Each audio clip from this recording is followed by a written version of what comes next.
밤에 잠 안 오면 제가 옆에서 따뜻한 차부터 끓여드릴게요. 그 말을 처음 들었을 때 저는 정말 눈물이 날 뻔했습니다. 저는 예순의 배려심이 깊은 남자와 재혼했습니다. 남편을 먼저 보내고 혼자 버티며 살던 제게 그 사람은 늘 한 발 먼저 다가와 주었습니다. 무거운 건 들지 말라 하고 늦은 밤엔 전화 대신 푹 쉬라고 다정하게 문자해 주던 사람이었죠. 그래서 저는 그 조용한 배려가 남은 인생에 견딜 힘이 되어줄 줄 알았습니다. 처음엔 저를 위해 아껴주고 챙겨주는 줄만 알았습니다. 하지만 재혼 6개월 뒤 제 일상에 대체 무슨 일이 벌어지기 시작한 걸까요? 시작 전 구독과 좋아요로 함께 해주시고 어느 지역에서 듣고 계신지 댓글로 한 번씩만 남겨주세요. 그곳에 행복이 닿길 바라겠습니다. 그분을 처음 만난 건 동네 복지관이었습니다. 수면 건강 강좌가 있다는 안내문을 현관 게시판에서 봤을 때 솔직히 큰 기대는 없었습니다. 그냥 집에만 있기가 답답했고 뭐라도 하면 나아지지 않을까 싶었습니다. 남편을 먼저 보내고 나서 4해째 혼자 살고 있었거든요. 새벽마다 도시락 반찬 배달을 나가고 오전 일을 마치고 빌라로 돌아오면 집이 참 컸습니다. 크다는 게 넓다는 뜻이 아니었습니다. 사람 하나가 빠진 자리만큼 공허하다는 뜻이었습니다. 갱년기 이후 불면이 심해졌습니다. 눕기만 하면 자다가 자꾸 깼고 한번 눈이 떠지면 새벽 2시, 3시까지 천장만 봤습니다. 쓸데없는 걱정이 새벽 공기만큼 차갑게 밀려들었습니다. 자식들한테 말해봤자 커피 좀 줄이라는 소리나 들었고 그것도 한두 번이지 자꾸 말하기도 지쳤습니다. 밤이 두려운 게 아니라 밤을 혼자 견디는 게 두려웠습니다. 그래서 강좌를 들으러 갔습니다. 강의실은 복지관 2층에 있었습니다. 접이식 의자가 몇 줄 놓여 있었고 앞쪽에 작은 스크린이 있었습니다. 저처럼 혼자 온 분들이 대부분이었습니다. 나이대도 비슷했습니다. 강의는 수면 위생이니 멜라토닌이니 하는 이야기들이었는데 솔직히 귀에 잘 들어오지 않았습니다. 그냥 앉아서 바깥 공기 마시고 왔다는 것만으로도 충분했습니다. 강의가 끝나고 사람들이 하나둘 나가는데 제 옆에 앉아있던 분이 말을 걸었습니다. 차 한잔하고 가세요. 종이컵에 대추차를 담아서 건네는 손이었습니다. 따뜻했습니다. 저는 그냥 받았습니다. 그분이 말했습니다. 잠이 안 오는 사람은 몸보다 마음이 먼저 놀라 있더군요. 그 말이 이상하게 오래 남았습니다. 강사가 한 말도 아니고 대단한 말도 아니었는데요. 저는 그냥 웃고 넘기려 했는데 그분은 제 손이 차갑다고 하면서 조금 더 앉아있다 가라고 했습니다. 바깥은 쌀쌀했고 차는 따뜻했습니다. 그분이 문상철 씨였습니다. 66이라고 했습니다. 그 뒤로 복지관에서 몇 번 더 마주쳤습니다. 상철 씨는 요란한 사람이 아니었습니다. 크게 웃거나 먼저 나서는 타입이 아니라 그냥 자연스럽게 옆에 있다가 제 표정이 안 좋으면 한마디 건지는 식이었습니다. 그런데 그 한마디가 이상하게 제 상황을 정확히 짚었습니다. 오늘 얼굴이 어제보다 안 좋아 보여요. 어젯밤 또 설쳤죠? 처음엔 조금 부담스러웠습니다. 그런데 솔직히 싫지 않았습니다. 누군가 제 얼굴만 보고도 어떤 밤을 보냈는지 알아본다는 게 오래간만의 일이었으니까요. 자식들은 바빴고 친구들도 각자 살기 바빴습니다. 제 밤을 자세히 들여다보는 사람이 없었거든요. 나중에는 상철 씨가 제가 배달 마치고 나오는 시간을 기억하고 있다가 기다리는 일도 생겼습니다. 저는 처음엔 우연인 줄 알았는데 3번, 4번 반복되니 그게 아니었습니다. 그분은 제 일정을 깨고 있었고 저는 그걸 열심히 챙겨준다는 신호로 받아들였습니다.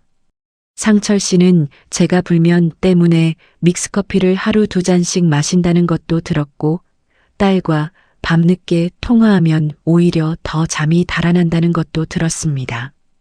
제 배달 구역이 어디인지, 아침 몇 시에 나가는지, 빌라가 오래된 건물이라 보일러가 약하다는 것도 다 알고 있었습니다. 저는 그때 그걸 다 말했거든요. 관심을 가져주니까 자꾸 말하게 됐습니다. 나중에 생각해보면 그게 조금 이상했는데 그때는 몰랐습니다. 반년쯤 교류가 이어졌고 상철 씨는 어느 날 조심스럽게 말을 꺼냈습니다. 이 나이에 혼자 사는 게 건강에 제일 안 좋아요. 둘이 의지하면서 사는 게 낫지 않을까요? 저는 처음엔 쉽게 대답하지 못했습니다. 자식들 눈치도 있었고 남편 기일이 아직 마음에 걸리기도 했습니다. 그런데 상철 씨는 급하게 밀어붙이지 않았습니다. 그냥 기다려주면서 올 때마다 조용히 뭔가를 챙겨줬습니다. 배달 다녀온 날 발이 아프다고 했더니 다음 날 발 마사지 기계를 갖다 놓았고 보일러가 약하다고 했더니 전기보온 방석을 사다 뒀습니다. 그 다정함이 제 마음을 움직였습니다.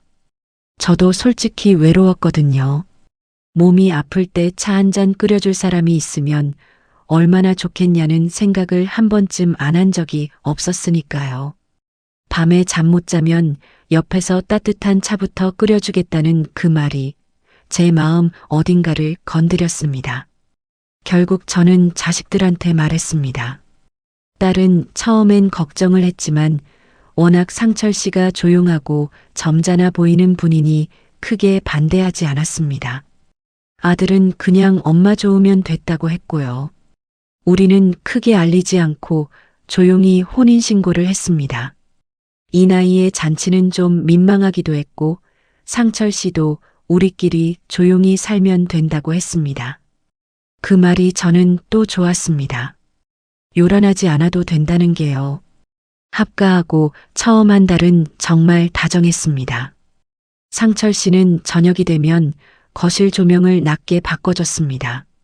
카모마일 차를 끓여서 내왔고 밤에 제가 뒤척이면 등을 토닥이면서 괜찮아요.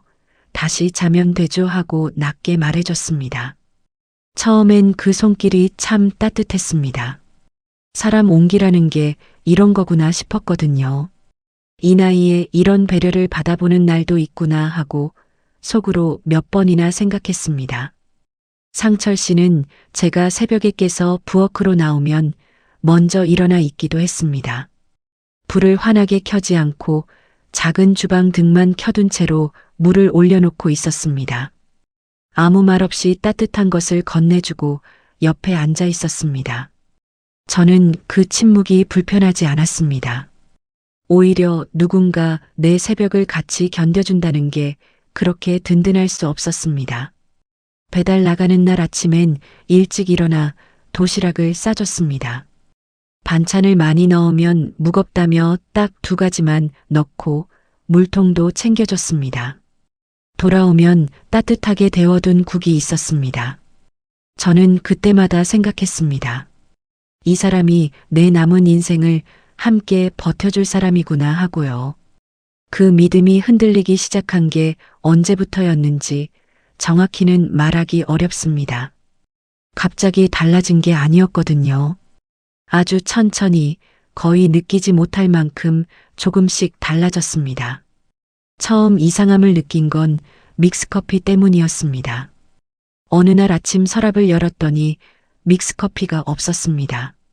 제가 늘 2-3봉씩 사다 넣어두는 서랍이었는데 아무것도 없었습니다. 상철 씨한테 물었더니 그분이 말했습니다. 믹스커피가 수면을 망쳐요. 제가 치웠어요. 대신 루이보스 티박스를 사다 놓았다고 했습니다. 저는 처음엔 그러려니 했습니다. 건강이 안 좋다는데 굳이 싸울 일도 아니었으니까요. 그냥 앞으로 마시지 말자고 생각했습니다. 그 다음엔 저녁 8시 이후 전화를 받지 않는 게 좋다고 했습니다. 밤엔 작은 감정도 커지거든요. 전화 한 통에 뇌가 깨어나요. 말 자체는 틀리지 않았습니다. 저도 실제로 밤늦게 딸이랑 통화하면 감정이 일렁이고 잠이 더 달아나는 일이 있었으니까요. 그래서 고개를 끄덕였습니다. 그런데 그게 시작이었습니다. 며칠 뒤엔 제 오랜 친구 경분 얘기를 꺼냈더니 상철 씨가 말했습니다. 그 사람은 말이 너무 많아서 기를 빼는 타입이에요. 만나고 나면 혜자 씨 얼굴이 꼭 지친 표정이에요. 저는 그날 말을 못했습니다. 경분이 말이 많긴 하지만 그 수다가 저한테 얼마나 숨통이 됐는지는 설명하기가 어려웠거든요. 대신 그냥 그랬냐고 했습니다. 그리고 넘어갔습니다. 복지관 모임 얘기를 하면 모이면 결국 자식 흉이랑 남 흉만 보는 자리라고 했고 조카 결혼식 이야기만 꺼내도 남일에 감정 너무 쓰지 말라고 눌렀습니다. 딸과 통화를 길게 하면 자식 걱정이 불면의 시작이라고 했습니다. 저는 그 말들을 들을 때마다 고개를 끄덕였습니다. 틀린 말 같지 않았거든요.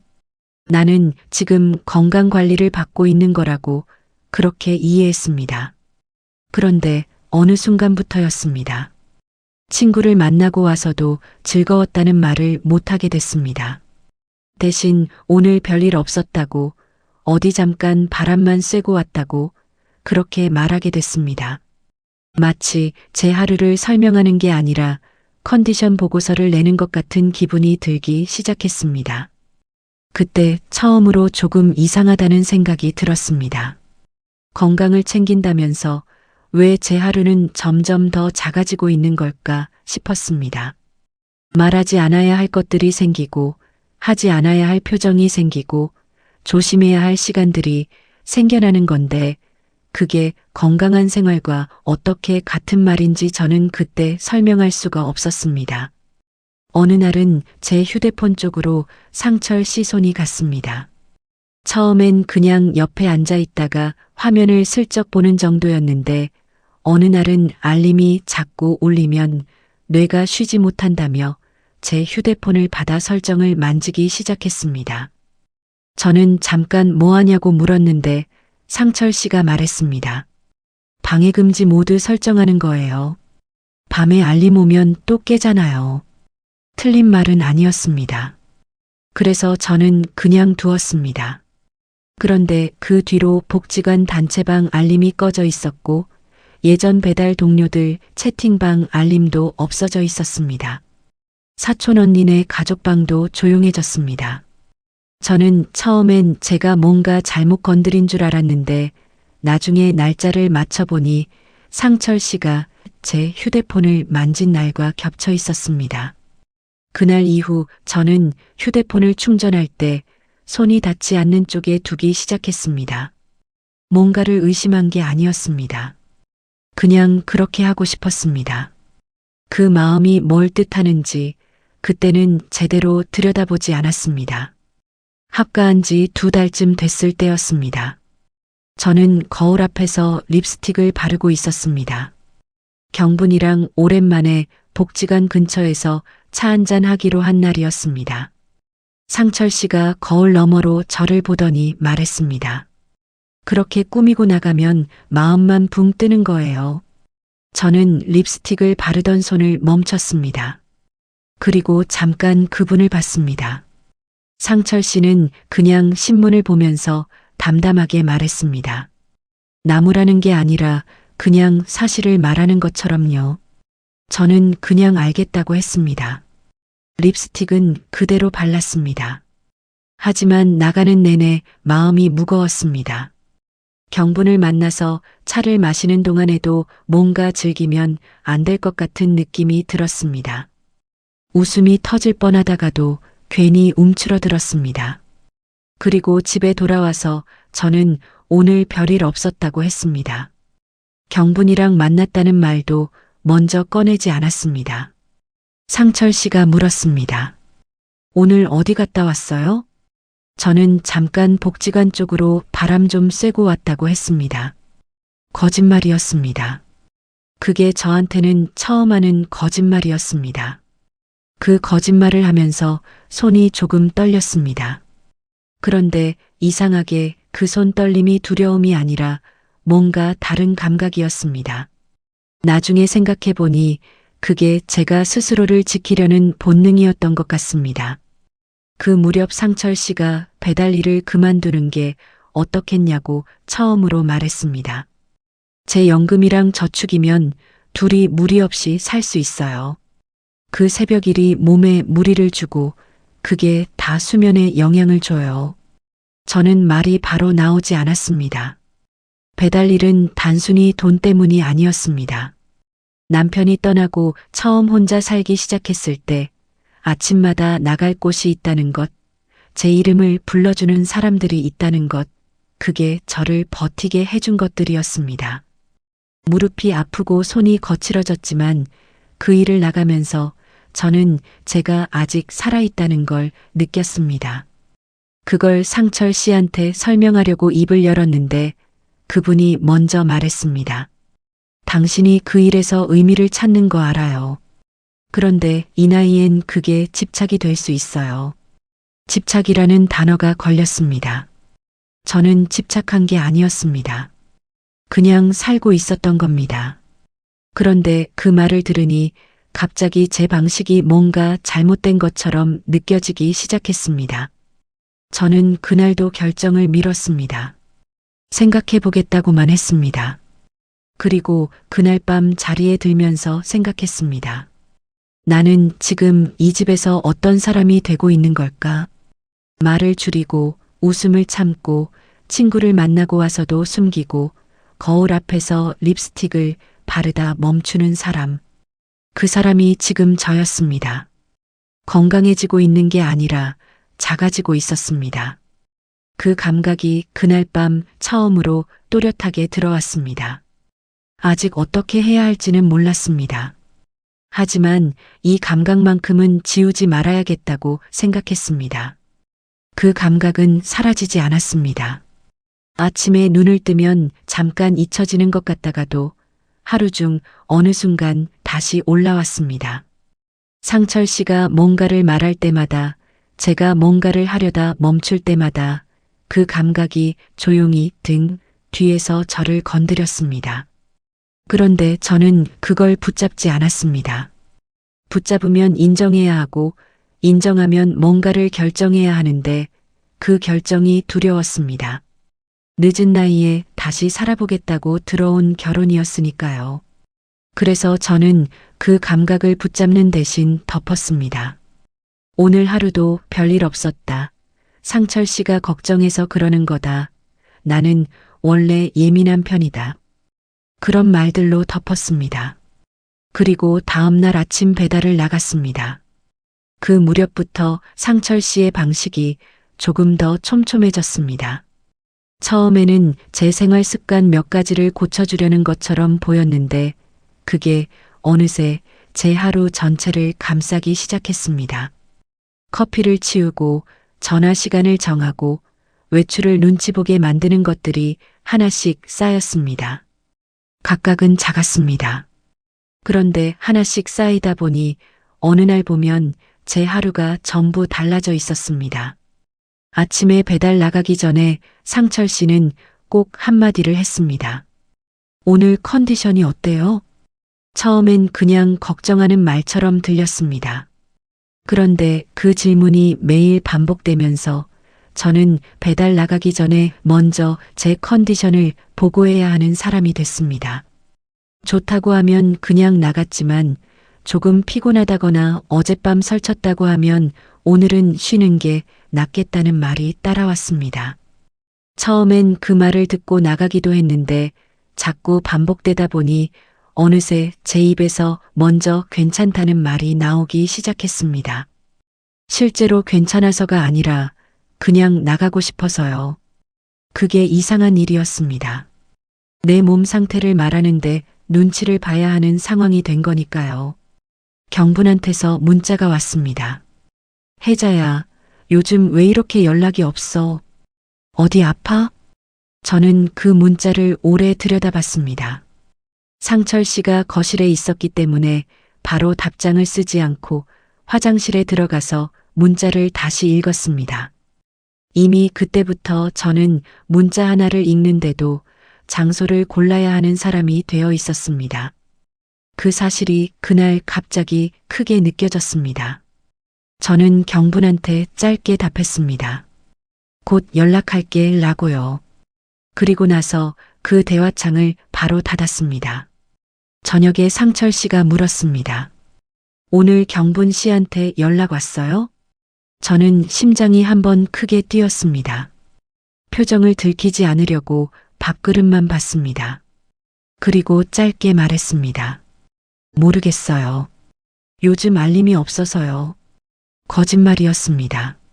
상철 씨는 그냥 고개를 끄덕였지만 저는 그 순간 뭔가 중요한 게 바뀌었다는 걸 느꼈습니다.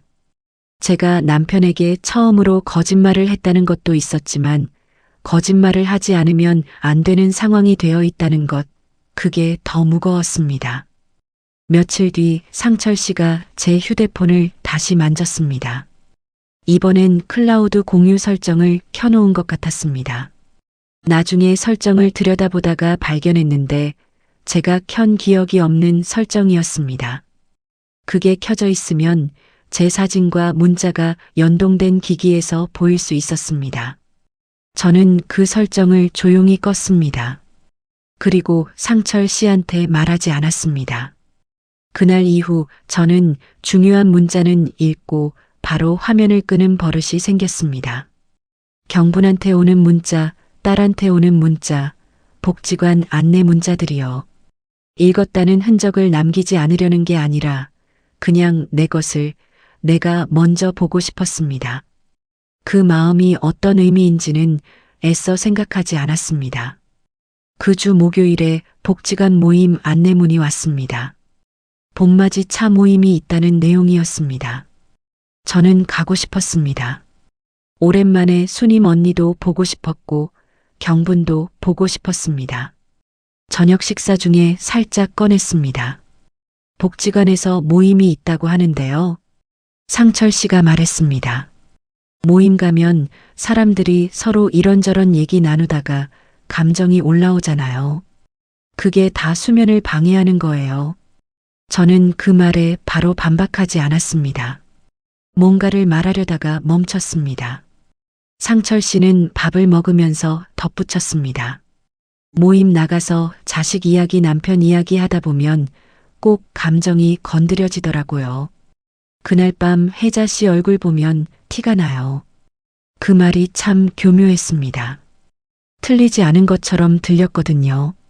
실제로 사람들 이야기를 듣다 보면 감정이 올라오는 일이 없지 않았으니까요. 그래서 저는 또 고개를 끄덕였습니다. 결국 그 모임에 나가지 않았습니다. 집에 있으면서 저는 창밖을 봤습니다. 복지관이 있는 쪽 방향이었습니다. 지금쯤 경분이랑 수님 언니가 앉아서 차를 마시고 있겠다 싶었습니다. 그 자리가 어떤 자리인지 저는 알고 있었습니다. 별 이야기나 하고 별 이유 없이 웃는 자리요. 그게 수면을 방해하는 감정 소모가 아니라 그냥 사람이 사람이기 위해 필요한 것이라는 걸 저는 알고 있었습니다. 그런데 그날은 그 말을 꺼내지 못했습니다. 그 다음 주였습니다. 딸이 저녁에 영상통화를 걸어왔습니다. 손주가 재롱을 부렸다며 화면을 이리저리 돌렸습니다. 저는 웃음이 났습니다. 방 안에 혼자 있었는데도 목소리를 낮췄습니다. 큰 소리로 웃으면 상철 씨가 한마디 할 것 같았거든요. 딸이 물었습니다. 엄마, 왜 이렇게 조용하게 말해? 어디 아파? 저는 아니라고 했습니다. 그냥 목이 좀 잠겼다고 했습니다. 통화를 끊고 나서 저는 한참을 그 자리에 앉아 있었습니다. 딸한테조차 목소리를 낮추고 있었다는 게 그때 처음으로 제 눈에 보였습니다. 얼마 뒤 거실로 나갔더니 상철 씨가 말했습니다. 딸이랑 통화했죠? 제가 네 했더니 그분이 말을 이었습니다. 자식 통화는 낮에 짧게 하는 게 좋아요. 밤에 감정이 열리면 잠들기 어렵거든요. 저는 아무 말도 하지 않았습니다.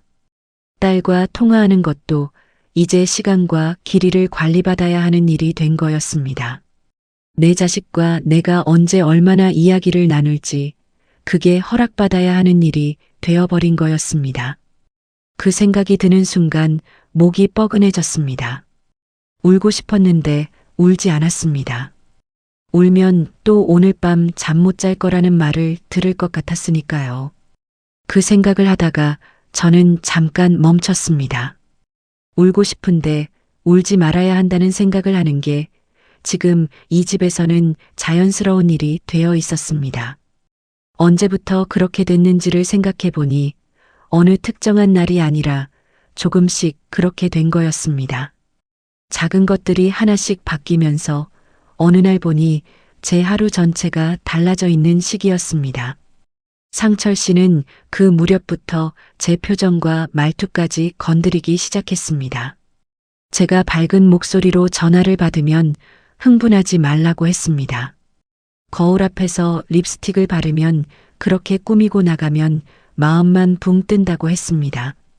한 번은 경분과 통화하다가 웃음이 터진 적이 있었는데 그때 상철 씨가 거실 문턱에 서서 말했습니다.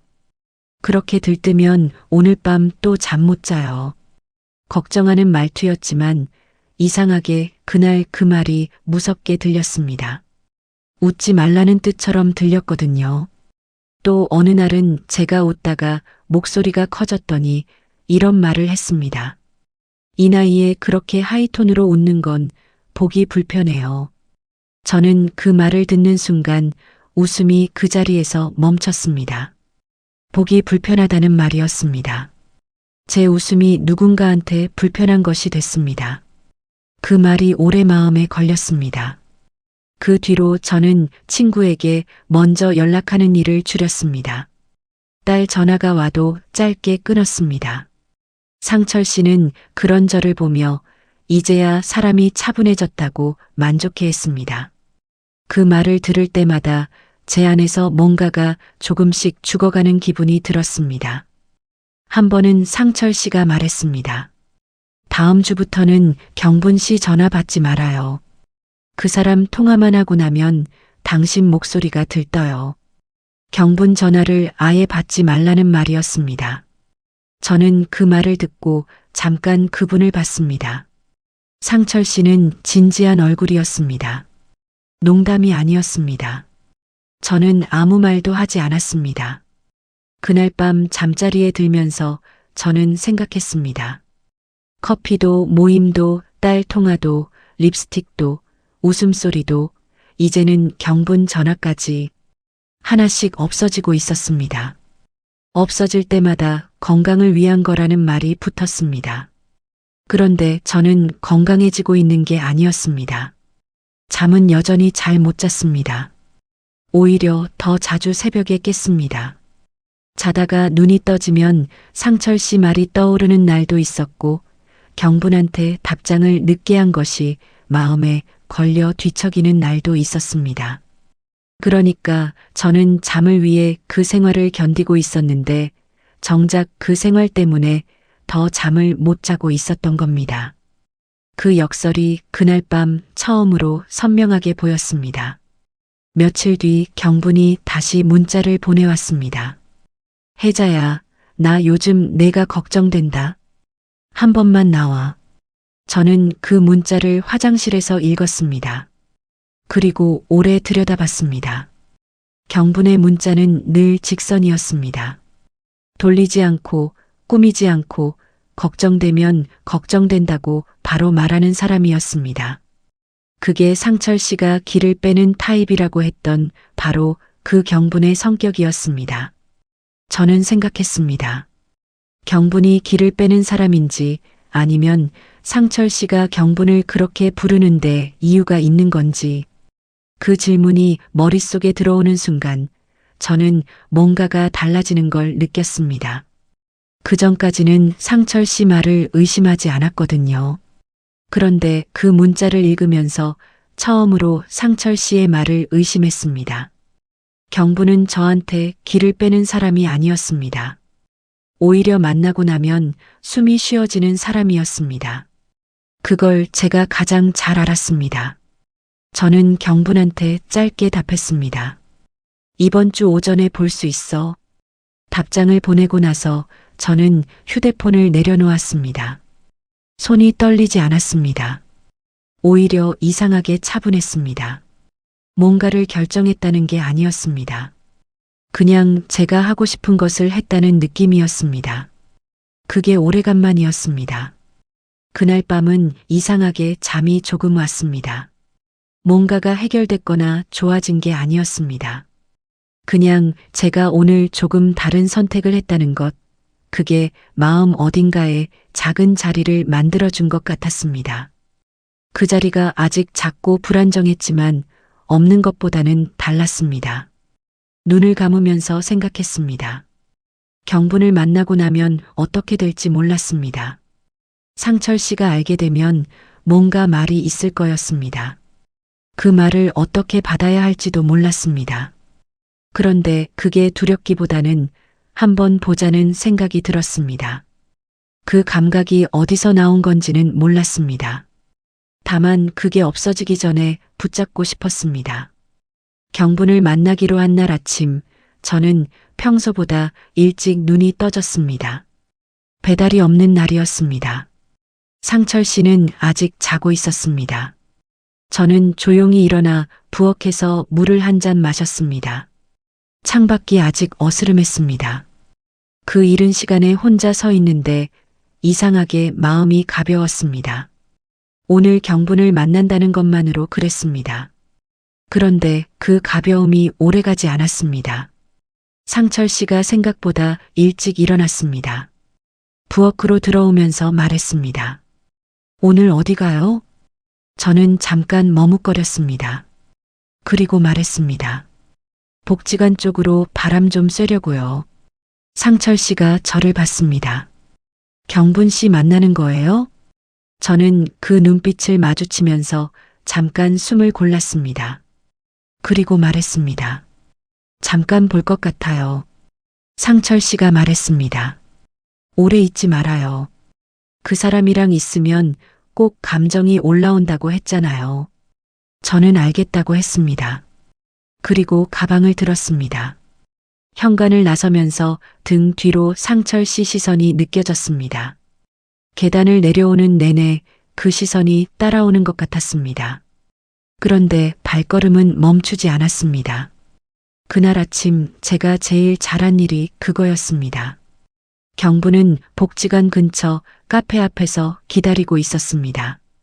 저를 보자마자 팔을 벌렸습니다. 저는 그 안으로 들어갔습니다. 한동안 그냥 서 있었습니다. 경분이 등을 토닥이면서 말했습니다. 많이 기다렸잖아, 이 사람아. 저는 웃으려고 했는데 목이 잠겼습니다. 울 것 같아서 빨리 떼어냈습니다. 나 안 울어. 경분이 웃었습니다. 울어도 돼. 우리는 카페 안으로 들어가 자리를 잡았습니다. 경분이 이것저것 시키면서 말했습니다. 요즘 물가가 말이 아니라는 이야기, 복지관 모임에 새로운 분이 있는데 말이 좀 많다는 이야기, 수님 언니 무릎이 요즘 안 좋다는 이야기. 저는 그 이야기들을 들으면서 웃었습니다. 처음엔 작게, 나중엔 조금 더 크게요. 누군가 제 말을 끊지 않고 끝까지 들어주는 자리가 이렇게 그리웠다는 걸 그날 처음 알았습니다. 경분이 커피를 한 모금 마시고 조심스럽게 말했습니다. 혜자야, 너 요즘 전화하면 숨 참고 말하는 사람 같아. 예전엔 웃을 때 눈부터 접히던 애가 요즘은 웃어도 뭔가 조심하는 것 같고. 저는 그 말에 커피잔을 내려놓았습니다. 경분이 말을 이었습니다. 내가 틀렸으면 좋겠는데 그 양반 좀 이상한 거 아니야? 저는 바로 대답하지 않았습니다. 뭐라고 해야 할지 몰랐습니다. 이상하다고 하자니 그게 너무 크게 들릴 것 같았고 괜찮다고 하자니 그게 거짓말 같았습니다. 한참 있다가 말했습니다. 나도 요즘 좀 이상하다는 생각은 해. 경분이 기다렸습니다. 저는 말을 이었습니다. 배려인 줄 알았는데 어느새 내 하루가 전부 허락받아야 하는 일이 됐거든. 커피 한 잔도, 전화 한 통도, 웃는 것도. 그 말을 소리내어 하고 나니까 손이 떨렸습니다. 마음속으로 계속 생각해온 말인데 막상 입 밖으로 나오니까 더 크게 느껴졌습니다. 경분이 말했습니다. 그거 배려가 아니야. 배려는 편해지는 거야. 내가 작아지면 그건 배려가 아니야. 그날 모임이 시작된 지 20분쯤 됐을 때였습니다. 저는 경분 이야기에 웃고 있었습니다. 오랜만에 제대로 웃는 것 같았습니다. 눈이 접히는 웃음이었습니다. 경분이 그 웃음을 보면서 이제 좀 살아있는 얼굴이네 하고 말하던 참이었습니다. 그때였습니다. 카페 앞으로 상철 씨가 걸어왔습니다. 저는 그분을 보는 순간 웃음이 그 자리에서 멈췄습니다. 경분도 말을 멈췄습니다. 상철 씨는 천천히 걸어와서 우리 테이블 옆에 섰습니다. 주변 테이블 사람들이 슬쩍 봤습니다. 상철 씨는 소리를 높이지 않았습니다. 오히려 더 낮고 또렷한 목소리로 말했습니다. 그런데 그 목소리가 주변에 다 들리는 크기였습니다. 이 나이에 그렇게 들떠서 웃고 다니면 밤에 또 잠 못 자요. 카페 앞이 조용해졌습니다. 경부는 입을 다물었습니다.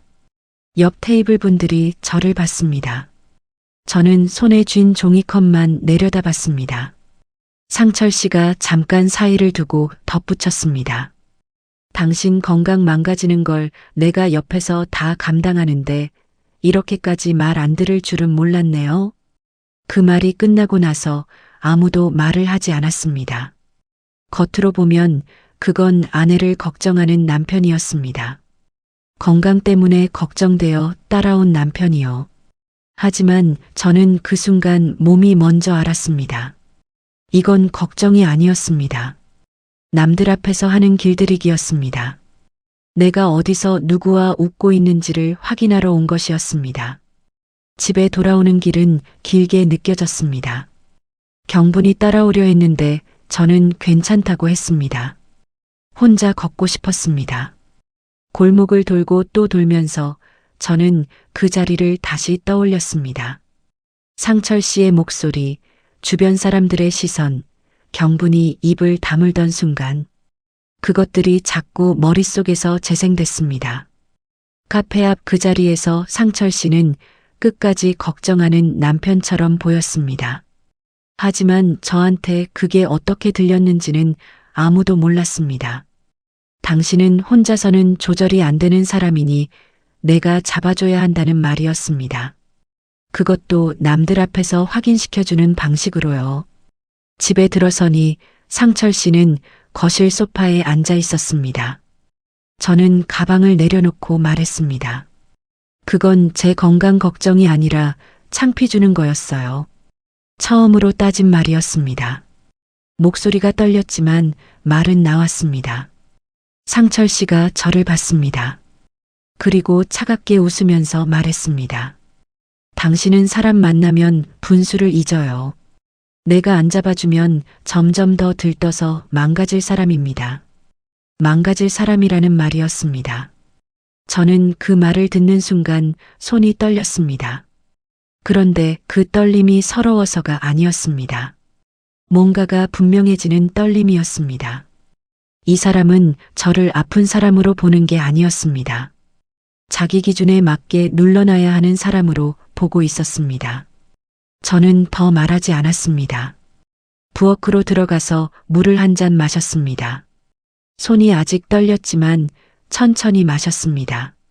그리고 작은 방으로 들어가 문을 닫았습니다. 그날 밤 저는 처음으로 음성 메모를 켰습니다. 녹음 버튼을 누르고 나서 한참을 가만히 있었습니다. 상철 씨는 안방에서 TV를 켜놓고 있었습니다. 저는 작은 방 구석에 앉아서 낮은 목소리로 말했습니다. 오늘 카페 앞에서 있었던 일을 처음부터 끝까지 말했습니다. 상철 씨가 어떤 말투로 말했는지, 어느 정도 크기 목소리였는지, 주변 사람들이 어떻게 봤는지, 그리고 집에 돌아와서 제가 처음으로 따졌을 때 상철 씨가 한 말까지요. 망가질 사람이라고 했습니다. 그 말도 녹음에 담았습니다. 녹음을 마치고 저는 그 파일을 클라우드에 올렸습니다. 상철 씨가 제 휴대폰을 만지는 일이 있어도 그 기록만큼은 남아있을 수 있도록요. 그리고 수첩을 꺼냈습니다. 오래전 서랍 안에 있던 작은 수첩이었습니다. 거기에 오늘 날짜를 쓰고 상철 씨가 했던 말들을 하나씩 적기 시작했습니다. 카페 앞에서 한 말뿐만 아니라 그동안 제가 들었던 말들을 기억나는 대로 적었습니다. 커피를 치운 날, 전화 시간을 정한 날, 경분을 길을 빼는 사람이라고 한 날, 복지관 모임 안내문을 버린 날, 딸 통화를 짧게 하라고 한 날, 하나씩 쓰다 보니 종이 한 장이 금방 찼습니다. 쓰면서 이상한 걸 느꼈습니다. 각각의 말들은 따로 보면 걱정처럼 들렸습니다. 그런데 한 장에 모아놓고 보니 전부 같은 방향이었습니다. 제 사람들을 끊고 제 감정을 누르고 제 일을 빼앗고 제 하루를 축소하는 방향으로만 가고 있었습니다. 건강을 위한 배려라면 제가 뭔가 더 좋아져야 하는데 저는 뭔가 더 없어지고 있었습니다. 수첩을 덮고 나서 저는 한참을 그냥 앉아 있었습니다. 음성 메모 파일이 저장된 것을 다시 한번 확인했습니다. 수첩은 서랍 안 깊숙이 넣었습니다. 휴대폰 문자함을 열어서 그동안 경분이 보내왔던 걱정 문자들, 딸이 보내온 문자들을 따로 캡처해서 저장했습니다. 부재중 통화 기록도 확인했습니다. 경분한테서 온 것들이 여러 개였습니다. 저는 그것들을 하나씩 캡처했습니다. 무엇을 하려는 건지 그때 제게 물었다면 대답하지 못했을 겁니다. 이혼을 결심한 것도 아니었고 집을 나가려 한 것도 아니었습니다. 그냥 제가 이상하다고 느낀 감각만큼은 나중에라도 스스로 부정하지 않으려고요. 기억이 흐려지면 제 감각도 흐려질 것 같았습니다. 그래서 남겨두고 싶었습니다. 다음 날 아침 상철 씨는 아무 일도 없었던 것처럼 밥을 차렸습니다. 된장국이었습니다. 저는 앉아서 밥을 먹었습니다. 상철 씨가 말했습니다. 어젯밤엔 잘 잤어요? 저는 잘 잤다고 했습니다. 사실은 거의 못 잤는데도 그렇게 말했습니다. 상철 씨가 젓가락을 내려놓으며 말했습니다. 어제 그 자리에 갔다 온 거 탓하는 게 아니에요. 그냥 당신이 걱정돼서 그런 거예요. 저는 고개를 끄덕였습니다. 하지만 속으로는 생각했습니다. 어제 그 말이 걱정이었다면 왜 친구들이 다 있는 앞에서 했을까? 왜 저를 따로 부르거나 문자를 먼저 보내지 않고 직접 걸어와서 그 자리를 멈추게 했을까? 그 질문에 이미 대답은 나와 있었습니다. 그냥 인정하는 게 무서웠을 뿐이었습니다. 저는 밥을 다 먹고 설거지를 했습니다. 물소리 때문에 상철 씨 목소리가 잘 들리지 않았습니다. 그 물소리가 그날 아침은 고마웠습니다. 아무 말도 하지 않아도 되는 이유가 됐으니까요. 며칠 뒤 저는 복지관 근처를 지나다가 상담실 앞에서 발걸음이 멈췄습니다. 수면 강좌를 진행했던 상담사 선생님이 계시던 곳이었습니다. 문에 상담 일정표가 붙어 있었습니다. 저는 잠깐 서 있다가 안으로 들어갔습니다. 선생님, 시간 되시면 잠깐 여쭤봐도 될까요? 상담사 선생님은 흔쾌히 앉으라고 했습니다. 저는 어디서부터 말해야 할지 몰라서 한참 있다가 입을 열었습니다. 제가 잠을 못 자는 게 사람 때문인지 사람을 못 만나서 그런 건지 모르겠어요. 선생님은 제 말을 듣고 잠깐 생각하더니 조심스럽게 물었습니다. 지금 함께 사시는 분 곁에서 편해지고 계신가요? 아니면 작아지고 계신가요? 그 한마디가 제 가슴 안으로 들어왔습니다. 편해진다, 작아진다. 저는 바로 대답하지 못했습니다.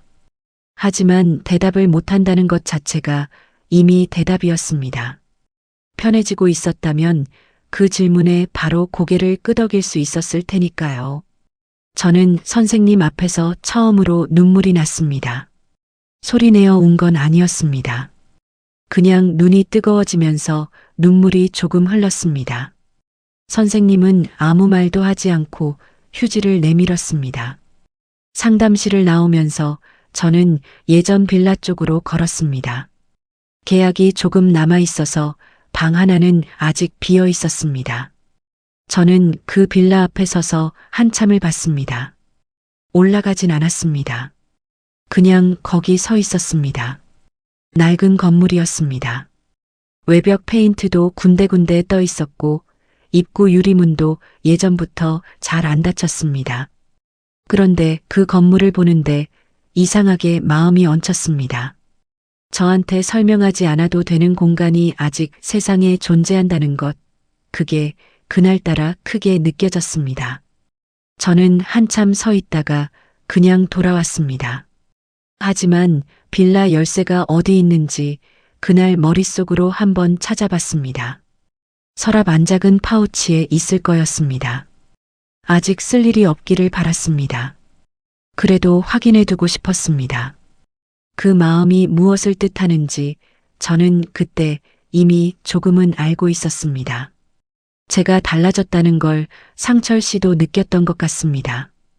말로 표현하기는 어렵지만 사람이라는 게 묘해서 같이 사는 사람의 공기가 조금만 달라져도 느끼게 되어 있거든요. 저는 겉으로는 여전히 조용했습니다. 대들지도 않았고 따지지도 않았습니다. 밥도 같이 먹었고 저녁에 차도 같이 마셨습니다. 그런데 상철 씨는 그 무렵부터 뭔가를 더 자주 확인하기 시작했습니다. 제가 외출하고 돌아오면 어디 갔냐고 더 꼼꼼하게 물었습니다. 전에는 배달 다녀왔다고 하면 그냥 넘어갔는데 그 무렵부터는 몇 시에 나갔고 몇 시에 끝났는지 오늘 구역이 어디였는지까지 물었습니다. 저는 짧게 대답했습니다. 거짓말은 하지 않으면서 더 이상 자세히 말하지도 않았습니다. 상철 씨는 그 짧은 대답을 불편해했습니다. 어느 저녁 제가 설거지를 하고 있는데 상철 씨가 등 뒤에서 말했습니다. 요즘 왜 이렇게 말이 없어요? 저는 수도를 잠그고 돌아봤습니다. 피곤해서요. 상철 씨가 말했습니다. 피곤한 게 아니라 뭔가 딴 생각을 하고 있는 거 아니에요? 저는 그분을 잠깐 봤습니다. 그리고 말했습니다. 그냥 피곤한 거예요. 다시 돌아서서 설거지를 마쳤습니다. 손이 조금 떨렸습니다. 그래도 목소리는 흔들리지 않으려고 했습니다. 흔들리면 그게 또 꼬투리가 될 것 같았으니까요. 며칠 뒤 상철 씨는 갑자기 다정한 방식으로 돌아왔습니다. 예전처럼 따뜻한 차를 끓여다 주고 제 손을 잡으며 말했습니다. 내가 너무 엄격하게 군 것 같아서요. 미안해요. 저는 그 말을 듣는 순간 몸이 긴장했습니다. 기쁘지 않았습니다. 왜 그 말이 기쁘지 않은지는 그 자리에서 바로 알았습니다. 진심이 아니라는 게 느껴졌기 때문입니다. 저를 다시 부드럽게 묶어두려는 것이라는 게 이미 그 패턴을 여러 번 봐왔기 때문에 알 수 있었습니다. 상철 씨는 그날 저녁 고기를 구웠습니다. 제가 좋아하는 반찬도 따로 차렸습니다. 식사 내내 살가운 말을 건넸습니다. 혜자 씨, 이번 주말에 어디 바람 쐬러 나갈까요? 꽃구경이라도. 저는 그냥 웃었습니다. 좋다 나쁘다 말하지 않고 그냥 웃었습니다. 상철 씨는 제 웃음을 긍정으로 받아들인 것 같았습니다. 그날 밤은 아무 말도 없이 끝났습니다. 그런데 그 다음 날이었습니다. 다정함은 하루를 넘기지 못했습니다.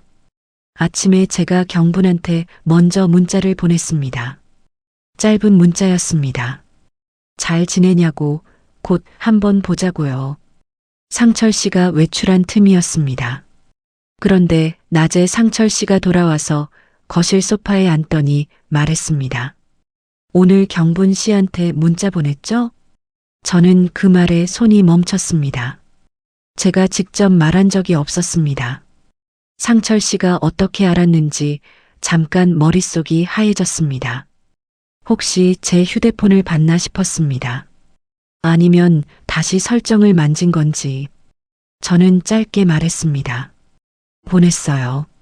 상철 씨가 말했습니다. 내가 그 사람은 당신한테 안 좋은 영향을 준다고 했잖아요. 저는 고개를 들었습니다. 오랜 친구예요. 상철 씨가 목소리를 조금 높였습니다.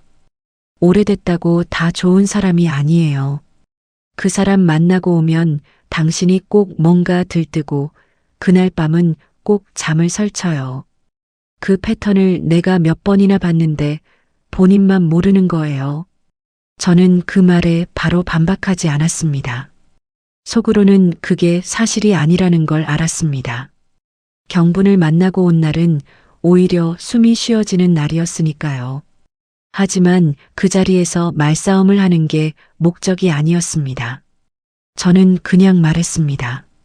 알겠어요. 상철 씨는 제 대답이 순순해서 조금 당황한 것 같았습니다. 더 말을 이을 거리를 잃은 것 같은 얼굴이었습니다. 저는 부엌으로 들어갔습니다. 그날 저녁 저는 그 대화 내용을 수첩에 적었습니다. 경분한테 문자를 보냈다는 걸 어떻게 알았는지도 적었습니다. 그리고 휴대폰 설정을 살펴봤습니다. 클라우드 공유 설정이 다시 켜져 있었습니다. 제가 껐던 것이었는데 다시 켜져 있었습니다. 저는 그 설정을 조용히 껐습니다. 이번엔 상철 씨한테 말하지 않았습니다. 며칠이 지나고 상철 씨가 배달 일을 그만두는 이야기를 다시 꺼냈습니다. 이번엔 전보다 구체적이었습니다. 제 통장에서 매달 생활비를 넉넉하게 드릴게요. 혜자 씨가 쓸 돈은 제가 다 챙길 테니까 그 힘든 일 그만하고 집에서 건강 좀 챙기세요. 저는 그 말을 들으면서 속이 서늘해졌습니다. 배달 일을 그만두면 저는 매달 상철 씨한테 생활비를 받아야 했습니다. 그러면 제가 어디에 쓰고 누구를 만나고 어디에 가는지가 다 상철 씨 손을 거쳐야 했습니다. 경제적으로도 엮이게 되는 거였습니다.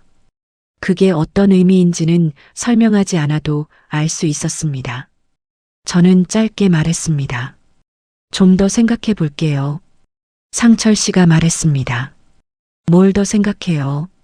내가 챙겨준다는데 뭐가 걱정이에요? 저는 그분을 똑바로 봤습니다. 그냥 제가 결정하고 싶어서요. 상철 씨는 잠깐 저를 봤습니다.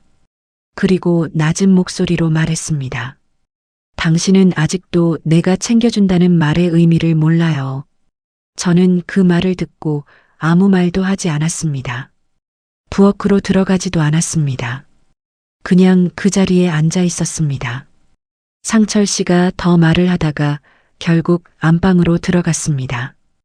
혼자 남은 거실에서 저는 생각했습니다.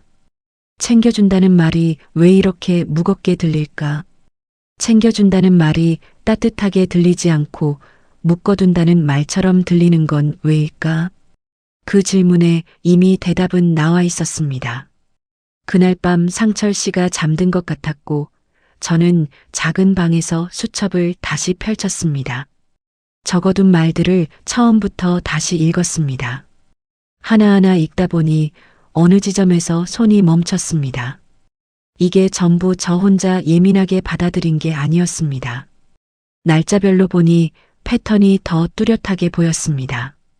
제가 뭔가를 하려 할 때마다, 누군가를 만나려 할 때마다, 어디에 나가려 할 때마다 반드시 한마디가 있었습니다.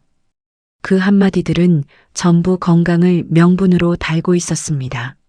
저는 그 수첩 옆에 휴대폰을 꺼내 음성 메모 앱을 열었습니다.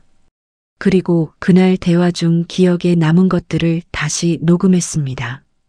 클라우드 공유가 꺼진 것을 확인하고 저장이 됐는지도 확인했습니다. 그때였습니다. 상철 씨 기척이 났습니다. 저는 휴대폰을 뒤집어 놓고 수첩을 덮었습니다. 상철 씨가 방문을 열었습니다. 아직 안 자요? 저는 고개를 끄덕였습니다. 잠이 안 와서요. 상철 씨가 말했습니다. 그러니까 낮에 너무 생각을 많이 하면 안 된다고요. 저는 고개를 끄덕였습니다. 상철 씨는 그냥 안방으로 들어갔습니다. 문이 닫히고 나서 저는 긴 숨을 내쉬었습니다. 그 다음 주였습니다. 상철 씨가 처음으로 딸 얘기를 직접 꺼냈습니다. 저녁 식사 중에 말했습니다. 요즘 딸이 자주 연락해요? 저는 보통 때처럼 대답했습니다. 가끔이요. 상철 씨가 말을 이었습니다. 딸이 자꾸 연락하면 혜자 씨가 집에 집중을 못해요. 자식들이야 자기 살기 바쁜데 그쪽에 감정 너무 쓰면 결국 당신만 소모돼요. 저는 그 말을 들으면서 밥숟가락을 내려놓았습니다. 딸 얘기가 이런 식으로 나온 건 처음이었습니다. 전에는 통화 시간이나 통화 빈도를 건드렸지 딸과의 관계 자체를 이런 말로 정리한 적은 없었거든요. 저는 조용히 물었습니다. 딸한테 연락받는 것도 안 된다는 거예요? 상철 씨가 말했습니다. 안 된다는 게 아니라 적당히 해야 한다는 거죠. 지금 우리 둘이 같이 사는 건데 자식한테 신경이 너무 쏠리면 우리 사이가 멀어져요. 저는 그 말을 듣는 순간 뭔가가 끊어지는 느낌이 들었습니다. 친구도 모임도 배달일도 커피도 웃음소리도 말투도 잠드는 시간도 그것들을 하나씩 가져가더니 이제는 딸까지 건드리기 시작한 거였습니다. 제가 연결될 수 있는 모든 곳을 하나씩 닫으면 마지막에 남는 건 상철 씨 한 명뿐이라는 계산이 보였습니다. 저는 그날 처음으로 두려움이 아닌 다른 감정을 느꼈습니다. 분노가 아니었습니다. 분노는 뜨거운 거잖아요. 그게 아니라 차갑고 단단한 무언가였습니다. 이건 끝내야 한다는 그 감각이었습니다. 그날 밤 저는 서랍을 열었습니다. 작은 파우치 안을 손으로 더듬었습니다. 예전 빌라 열쇠가 있었습니다. 작은 고리에 걸린 낡은 열쇠였습니다. 저는 그 열쇠를 꺼내 손바닥 위에 올려놓고 한참을 봤습니다. 차갑고 작은 금속 조각이었습니다. 그런데 그게 그날 밤은 꽤 든든하게 느껴졌습니다.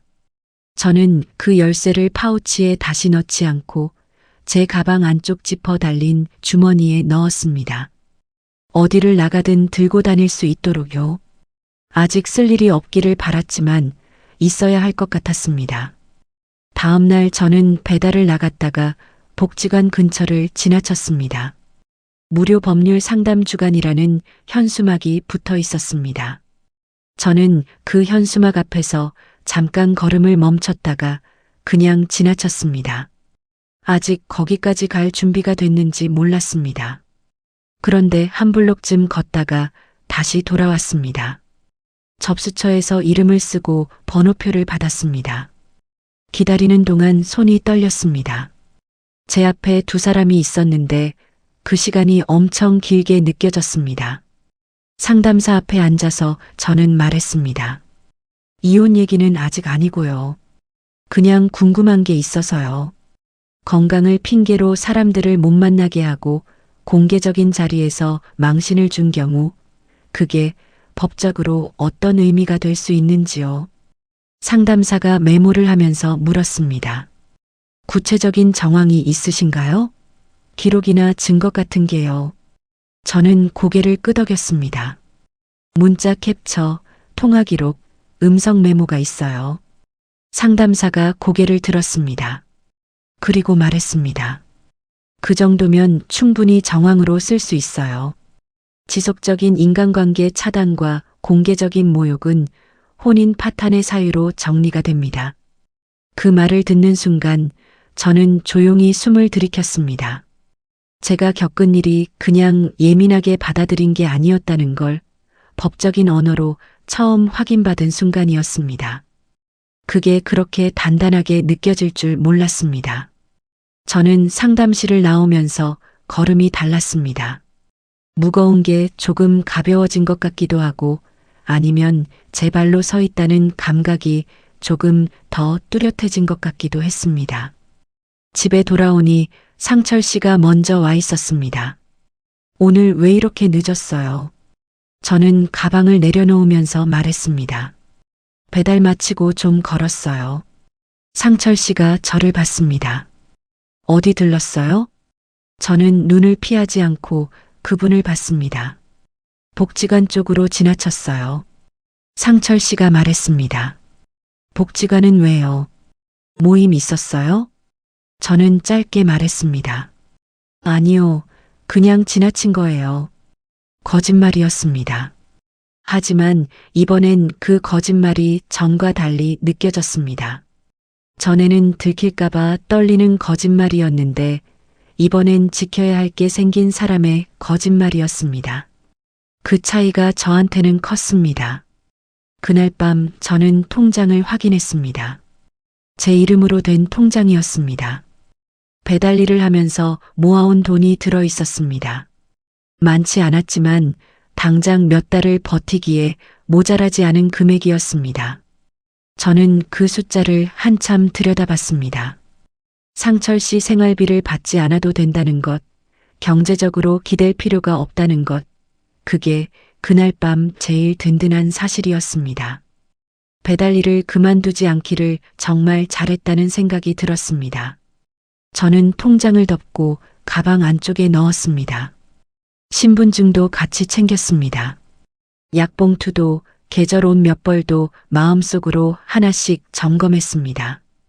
짐은 아직 싸지 않았습니다. 하지만 무엇을 챙겨야 할지는 이미 머릿속에 정리되어 있었습니다. 그날 밤은 조금 잤습니다. 뭔가가 해결된 게 아니었습니다.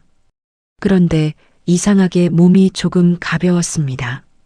지켜야 할 것이 생긴 사람의 잠이라는 게 이런 건가 싶었습니다. 무겁지 않았습니다. 오히려 단단했습니다. 눈을 감으면서 생각했습니다. 조금만 더 준비하면 된다고요. 준비가 다 됐다고 느낀 날은 사실 아무 예고도 없이 왔습니다. 그날도 평범한 아침이었습니다. 상철 씨는 일찍 일어나 거실에서 뉴스를 보고 있었고 저는 배달 나갈 준비를 하고 있었습니다. 세면을 마치고 방으로 들어와 가방을 챙기는데 상철 씨가 거실에서 말했습니다. 오늘 배달 몇 구역이에요? 저는 대답했습니다. 3군데요. 상철 씨가 말했습니다. 3군데는 너무 많아요. 2군데만 하고 일찍 와요. 저는 가방 끈을 잡은 채로 잠깐 멈췄습니다. 그리고 말했습니다. 괜찮아요. 오늘은 무리 안 해요. 상철 씨가 TV를 끄고 저를 봤습니다. 내가 걱정해서 하는 말인데 왜 그렇게 받아쳐요? 저는 그분을 봤습니다. 받아치는 게 아니라 제가 결정하는 거예요. 상철 씨의 표정이 굳었습니다. 저는 그 표정을 보면서도 시선을 내리지 않았습니다. 예전 같았으면 이미 고개를 숙이고 알겠다고 했을 텐데 그날은 달랐습니다. 상철 씨가 말했습니다. 요즘 왜 이렇게 말을 안 들어요? 저는 신발을 신으면서 말했습니다. 다녀올게요. 문을 닫고 나왔습니다. 계단을 내려오는데 심장이 빠르게 뛰었습니다. 손도 약간 떨렸습니다. 그런데 발걸음은 흔들리지 않았습니다. 그 차이가 그날 아침 제일 선명하게 느껴진 것이었습니다. 배달을 마치고 저는 곧장 집으로 들어가지 않았습니다. 근처 공원 벤치에 앉아서 경분한테 전화를 걸었습니다. 경분은 2번 만에 받았습니다. 혜자야. 저는 말했습니다. 경분아, 나 오늘 나올 것 같아. 경분이 잠깐 말이 없다가 물었습니다. 진짜로? 저는 고개를 끄덕였습니다. 전화니까 보이지 않았겠지만 그냥 고개를 끄덕였습니다. 응. 오늘 아니면 내일. 짐은 별로 없어. 그냥 중요한 것들만 챙길 거야. 경분이 말했습니다. 알겠어. 나 언제든지 있어. 연락만 해. 전화를 끊고 나서 저는 한참을 벤치에 앉아 있었습니다. 하늘이 흐렸습니다. 바람도 좀 불었습니다. 그런데 이상하게 그날 공기가 무겁지 않았습니다. 오히려 오래간만에 바깥 공기를 제대로 마시는 것 같은 느낌이 들었습니다.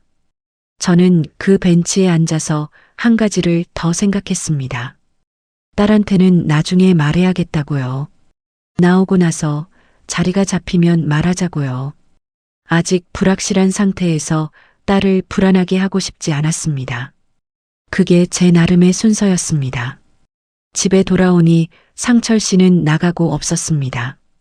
저는 현관에 들어서자마자 시계를 봤습니다. 상철 씨가 오후에 병원 예약이 있다고 했던 날이었습니다. 두어 시간은 될 거였습니다. 저는 그 시간이 충분하다고 생각했습니다. 먼저 작은 캐리어를 꺼냈습니다. 옷장 위에 올려둔 것이었습니다. 조용히 내렸습니다. 그리고 차근차근 챙겼습니다. 계절 옷 몇 벌, 내복, 자주 신는 신발 한 켤레, 세면 용품은 여분으로 사두었던 것들이 욕실 서랍에 있었습니다. 그걸 챙겼습니다. 상철 씨와 함께 쓰던 것들은 하나도 가져가지 않았습니다. 제 것만 챙겼습니다. 통장은 이미 가방에 넣어둔 지 며칠이 됐습니다. 신분증도요. 약봉투, 안경 케이스, 충전기 하나씩 집어넣었습니다. 수첩도 챙겼습니다. 적어둔 날짜들과 말들이 가득 찬 그 수첩이요. 그리고 휴대폰에 저장해둔 음성 메모 파일들을 다시 한번 확인했습니다. 클라우드에도 올라가 있는 것을 확인했습니다. 문자 캡처들도 따로 저장 폴더에 정리되어 있었습니다. 캐리어를 닫으면서 저는 방안을 한번 둘러봤습니다. 가져갈 게 더 있을까 하고 봤는데 생각보다 많지 않았습니다. 그 집에서 제 것이라고 할 수 있는 게 많지 않았습니다. 처음부터 그랬는지 아니면 살면서 그렇게 됐는지 잘 몰랐습니다. 그냥 그 방 안에서 제가 오래 사용한 것들이 많지 않다는 걸 그때 알았습니다. 캐리어를 들고 현관을 나서면서 저는 뒤를 돌아봤습니다. 한 번만 봤습니다. 그리고 문을 닫았습니다. 계단을 내려오면서 다리가 조금 후들거렸습니다. 그런데 이번에도 발걸음은 멈추지 않았습니다. 1층 현관을 나와 바깥 공기를 마셨을 때 저는 그냥 걸었습니다. 버스 정류장 쪽으로요. 예전 빌라까지는 버스로 2정거장이었습니다. 버스를 기다리는 동안 저는 캐리어 손잡이를 꽉 쥐고 있었습니다. 버스가 왔습니다. 올라탔습니다. 창밖으로 익숙한 골목들이 지나갔습니다. 배달을 다니면서 수도 없이 지나쳤던 길들이었습니다. 그 길들이 그날은 다르게 보였습니다. 제가 가고 있는 방향이 달라졌기 때문이었습니다. 빌라 앞에 도착했을 때 저는 열쇠를 꺼냈습니다. 가방 안쪽 지퍼 주머니에 넣어둔 것이었습니다. 손으로 꺼내 문에 꽂았습니다. 오래된 자물쇠라 한 번에 잘 안 열렸습니다. 2번 돌리니까 열렸습니다. 문을 열고 들어서자마자 낡은 장판 냄새가 났습니다. 오래 환기를 못 시켜서 공기가 좀 탁했습니다. 싱크대에 먼지도 앉아 있었습니다. 그런데 저는 그 낡고 조금 퀴퀴한 공기를 마시면서 숨이 쉬어졌습니다. 아무한테도 설명하지 않아도 되는 공간이었습니다. 몇 시에 잠드는지, 누구랑 통화했는지, 왜 웃었는지 보고하지 않아도 되는 곳이었습니다. 저는 캐리어를 방 한쪽에 세워두고 바닥에 앉았습니다. 한참을 그냥 앉아 있었습니다. 울 것 같았는데 울지 않았습니다. 서럽기보다는 어떤 감각이 돌아오는 느낌이었습니다. 손발이 제 것인 것 같은 느낌이요. 오래간만의 감각이었습니다. 얼마 지나지 않아 상철 씨한테서 전화가 오기 시작했습니다. 첫 번째 전화는 받지 않았습니다. 2번째도요. 3번째 전화가 왔을 때 저는 화면을 보면서 잠깐 생각하다가 받지 않았습니다. 그리고 문자가 왔습니다. 지금 어디 있어요? 저는 답장하지 않았습니다. 그 다음 문자가 왔습니다. 걱정돼서 그래요. 연락해요. 저는 그 문자도 읽기만 했습니다. 그 다음엔 이런 문자가 왔습니다. 당신 건강 생각해서 그런 건데 왜 이렇게 예민하게 받아들이냐? 당신 불면 다시 심해질 거다. 나 아니면 누가 그렇게 챙겨주냐? 저는 그 문자를 캡처했습니다. 그리고 저장해둔 폴더에 넣었습니다. 문자는 그 뒤로도 몇 개 더 왔습니다. 처음엔 걱정하는 척하다가 나중엔 이런 말도 왔습니다. 집을 나간 게 맞다면 당신이 잘못한 거다. 내가 뭘 그렇게 잘못했는지 말해봐. 저는 그 문자도 캡처했습니다. 그리고 경분한테 전화했습니다. 경분아, 나 나왔어. 경분이 말했습니다. 잘했어. 진짜 잘했다, 혜자야. 그 말에 저는 처음으로 눈물이 났습니다. 소리는 내지 않았지만 눈물이 흘렀습니다. 경분은 아무 말도 하지 않고 전화를 끊지 않았습니다. 한참을 그냥 같이 있어줬습니다. 그 침묵이 고마웠습니다. 위로한다는 말보다 그냥 옆에 있어준다는 게 그때 저한테 필요한 거였습니다. 다음 날 아침이 됐습니다. 저는 오래간만에 혼자 아침을 맞았습니다. 누가 몇 시에 일어나라고 한 것도 아니었고 오늘 컨디션이 어떠냐고 묻는 사람도 없었습니다. 그냥 눈이 떠져서 일어났습니다. 부엌에 나가 물을 올렸습니다. 싱크대에 먼지를 닦았습니다. 냉장고를 열었더니 텅 비어 있었습니다.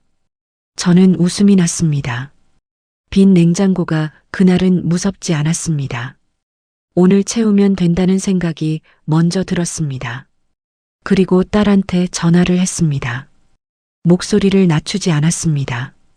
방문을 닫고 작게 말하지 않았습니다. 그냥 부엌에 서서 평소 목소리로 전화를 걸었습니다. 딸이 받았습니다. 엄마, 저는 말했습니다. 나 집에 나왔어. 예전 빌라에 있어. 딸이 잠깐 말이 없다가 물었습니다. 엄마, 괜찮아? 저는 고개를 끄덕였습니다. 응, 이제 괜찮아. 딸이 금방 오겠다고 했습니다. 저는 천천히 와도 된다고 했습니다. 그리고 딸이 오기 전에 할 말이 있다고 했습니다. 그동안 제가 모아둔 것들을 먼저 보내줄 테니까 봐달라고요. 문자 캡처들, 통화 기록, 음성 메모 파일들을 딸한테 보냈습니다. 경분한테도 같이 보냈습니다. 혹시라도 나중에 말이 바뀌는 일이 생기면 처음부터 알고 있던 사람들이 있어야 한다고 생각했습니다. 딸이 파일들을 확인하고 전화를 다시 했습니다. 엄마, 이게 다 사실이야? 저는 말했습니다. 응, 다 있었던 일이야. 딸이 한동안 말이 없었습니다. 그리고 조용히 말했습니다. 엄마, 진작 말해줬어야지. 저는 그 말에 웃음이 났습니다. 울면서 웃는 이상한 표정이었을 겁니다. 알아. 근데 이제 말했잖아. 그날 오후 상철 씨한테서 또 전화가 왔습니다. 이번엔 받았습니다. 상철 씨가 말했습니다. 어디 있어요? 지금 당장 돌아와요. 저는 말했습니다. 돌아가지 않을 거예요. 상철 씨의 목소리가 높아졌습니다. 이게 무슨 짓이에요? 내가 얼마나 챙겼는데 이렇게 나가버려요? 저는 조용히 말했습니다. 챙긴 게 아니라 통제한 거였어요. 저는 그 두 가지가 다르다는 걸 이제 알아요. 상철 씨가 말했습니다. 그깟 친구 몇 명 때문에 가정을 깨겠다는 거예요? 저는 말했습니다. 친구 때문이 아니에요. 저 때문이에요. 상철 씨가 말했습니다. 이 나이에 이혼이 쉬운 줄 알아요? 나가면 당신 혼자 어떻게 살려고요? 저는 잠깐 숨을 고르고 말했습니다. 혼자 살아봤어요. 할 수 있어요. 전화를 끊었습니다. 손이 떨렸습니다. 그런데 목소리는 끝까지 흔들리지 않았습니다. 그게 그날 제가 스스로한테 제일 고마웠던 것이었습니다. 며칠 뒤 저는 법률 상담을 다시 받았습니다. 이번엔 이혼 절차에 대해 구체적으로 물었습니다. 상담사가 제가 가져간 자료들을 꼼꼼히 봤습니다. 음성 메모, 문자 캡처, 통화 기록, 그리고 카페 앞 상황을 목격한 경분의 진술 가능 여부까지요. 상담사가 말했습니다. 지속적인 인간관계 차단, 일상 통제, 공개적인 모욕 정황이 충분히 기록돼 있어요. 협의 이혼도 가능하지만 상대방이 쉽게 동의하지 않을 가능성이 높으니까 조정 절차를 거치는 방향이 나을 것 같아요.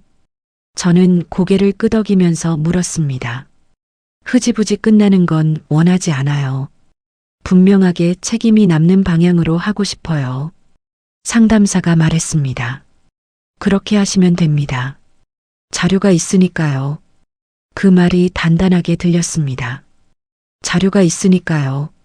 제가 그 오랜 시간 동안 조용히 기록해온 것들이 이제 제 말의 무게가 되어주고 있었습니다. 그때 그 작은 수첩을 꺼내길 잘했다는 생각이 들었습니다. 음성 메모 버튼을 처음 눌렀던 그날 밤이 떠올랐습니다. 그게 다 여기로 이어져 있었습니다. 경분이 그날 저녁 빌라로 왔습니다. 반찬을 몇 가지 싸들고 왔습니다. 우리는 낡은 밥상 앞에 마주 앉아서 밥을 먹었습니다. 경분이 이것저것 떠들었고 저도 웃으면서 맞장구를 쳤습니다. 목소리를 낮추지 않았습니다. 웃음소리가 커져도 눈치 보지 않았습니다. 경분이 제 웃음을 보더니 말했습니다. 혜자야, 너 오늘 눈 접히면서 웃더라. 저는 그 말에 멈췄습니다. 눈이 접히면서 웃는 게 제 원래 웃음이었습니다. 그런데 그게 얼마만인지 저도 몰랐습니다. 상철 씨와 살면서 그 웃음이 언제부터 없어졌는지 정확히 기억이 나지 않았습니다. 그냥 어느 날부터 없어져 있었습니다. 저는 경분한테 말했습니다. 그랬어? 경분이 고개를 끄덕였습니다. 응, 오래간만이야. 나는 그 웃음이 보고 싶었어. 저는 그 말에 눈이 뜨거워졌습니다. 이번엔 울지 않으려고 참지 않았습니다. 그냥 눈물이 조금 흘렀습니다. 경분은 모른 척하면서 반찬 그릇을 치웠습니다. 그게 또 경분다웠습니다. 그날 밤 저는 오래간만에 일찍 잠자리에 들었습니다. 누가 몇 시에 자라고 해서가 아니었습니다. 그냥 몸이 피곤했고 눕고 싶었고 눈을 감았습니다. 자다가 한번 깼습니다. 새벽 2시쯤이었습니다. 눈을 떴을 때 천장이 보였습니다. 옆에 아무도 없었습니다. 그런데 이상하게 무섭지 않았습니다. 설명하지 않아도 되는 새벽이었습니다. 뒤척임을 해명할 필요도 없었습니다.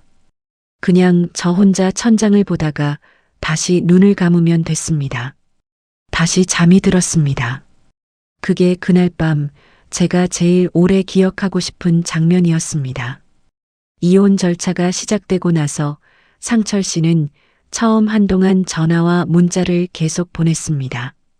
내용은 번갈아가며 바뀌었습니다. 처음엔 걱정하는 말이었습니다.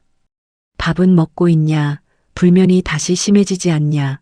혼자 있으면 힘들 텐데 그러니 돌아오라는 말이었습니다. 그 다음엔 억울하다는 말이었습니다. 자기가 뭘 그렇게 잘못했는지 모르겠다. 챙겨준 것밖에 없는데 왜 이러냐는 말이었습니다. 그리고 그 다음엔 협박에 가까운 말이었습니다. 이 나이에 이혼 기록이 남으면 당신도 곤란하다. 내가 가만히 있을 것 같냐는 말이었습니다. 저는 그 문자들을 하나씩 캡처했습니다. 읽고 나서 바로 캡처해서 폴더에 넣었습니다. 감정이 흔들리지 않으려고 일부러 빠르게 했습니다. 오래 읽고 있으면 그 말들이 마음 안으로 들어오니까요.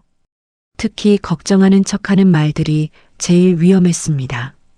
그 말들은 읽다 보면 내가 너무 심하게 구는 건 아닐까 하는 생각이 들게 만드는 힘이 있었습니다. 그래서 저는 읽자마자 캡처하고 닫았습니다. 딸이 중간에 말했습니다. 엄마, 그 문자들 직접 읽지 말고 나한테 넘겨줘. 내가 정리할게.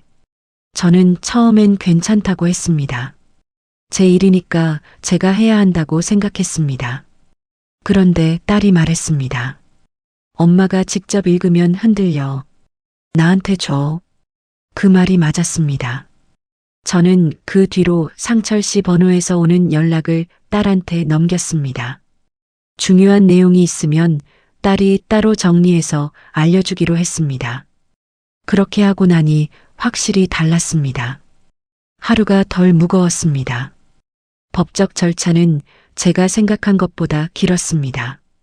상철 씨가 쉽게 동의하지 않았습니다. 처음엔 자기는 잘못한 게 없다고 했고, 그 다음엔 협의로 조용히 끝내자고 했습니다. 조용히 끝내자는 말은 들리기엔 합리적인 것 같지만, 실제로는 책임 없이 흐지부지 넘기자는 말이었습니다. 저는 그 제안을 받아들이지 않았습니다. 변호사 선생님과 상의하면서 저는 처음부터 한 가지를 분명히 했습니다. 빠르게 끝내는 것보다 분명하게 끝내는 게 중요하다고요. 상철 씨가 한 일들이 사소한 부부 다툼이 아니었다는 것, 지속적인 인간관계 차단과 일상 통제와 공개적인 모욕이 혼인 파탄의 사유가 된다는 것을 분명히 남기고 싶었습니다. 그게 저한테는 돈이나 재산보다 중요한 문제였습니다. 내가 겪은 일이 진짜였다는 것을 기록으로 남기는 것, 그게 제가 그 절차를 통해 얻고 싶은 것이었습니다. 변호사 선생님이 말했습니다. 가지고 오신 자료들이 정황으로 충분합니다. 음성 메모, 문자 캡처, 통화 기록, 목격자 진술까지 있으니까요. 경분이 카페 앞 그날 상황을 확인해 주겠다고 했습니다. 수님 언니도 그 자리에 있었다며 자기도 말할 수 있다고 했습니다. 저는 그 말을 들으면서 목이 잠겼습니다.